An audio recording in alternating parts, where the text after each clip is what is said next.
बिहार विधानसभा चुनाव 2025 की मतगणना जारी है। दिन के 12 बज चुके हैं। सारण के 10 विधानसभाओं के सीटों का आपको हम हाल बता रहे हैं। यहाँ एनडीए गठबंधन 10 में से 7 सीटों पर बढ़त बनाई हुई है, वहीं महागठबंधन 3 सीटों पर बढ़त बनाई हुई है।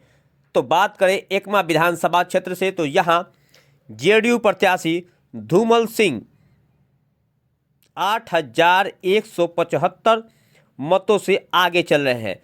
तीसरे राउंड की मतगणना समाप्त हो चुकी है।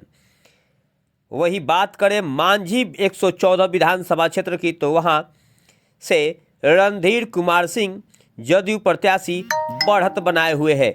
यहां चौथे राउंड की मतगणना समाप्त हो चुकी है और वह 1,308 मतों से आगे चल रहे हैं। बात बनियापुर विधानसभा की करते हैं, तो बनियापुर विधानसभा से केदारनाथ सिंह 6,274 मतों से आगे चल रहे हैं। यहां 14वें राउंड की मतगणना समाप्त हो चुकी है। बात तरैया विधानसभा क्षेत्र की करते हैं, तो तरैया विधानसभा से भाजपा प्रत्याशी जनक सिंह 1,646 मतों से आगे चल रहे हैं। यहां चौथे राउंड की मतगणना समाप्त हो चुकी है।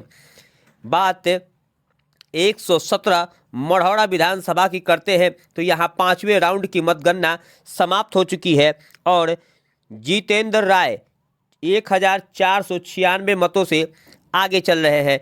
5वें राउंड की मतगणना समाप्त हो चुकी है। बात छपरा विधानसभा की करते, तो यहाँ तीसरे राउंड की मतगणना समाप्त हो चुकी है। भाजपा प्रत्याशी छोटी कुमारी 2,380 मतों से आगे चल रही है। वही गरखा विधानसभा की बात कर रहे हैं, तो 7वें राउंड की मतगणना समाप्त हो चुकी है। यहाँ राजद प्रत्याशी सुरेंद्र राम 2,622 मतों से आगे चल रहे हैं।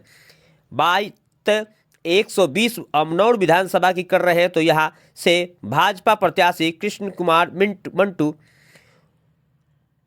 1,374 मतों से आगे चल रहे हैं।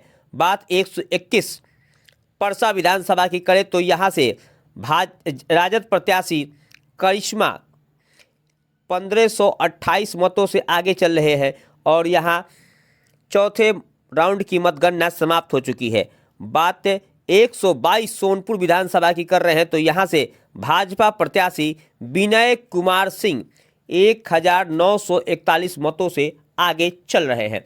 तो बिहार के 10 विधानसभा क्षेत्रों की हम बात, सारण के 10 विधानसभा क्षेत्र के बात हमने की, जिसमें एनडीए गठबंधन 7 सीटों पर बढ़त बनाई हुई है, तो वही 3 सीटों पर इंडिया गठबंधन बढ़त बनाई हुई है।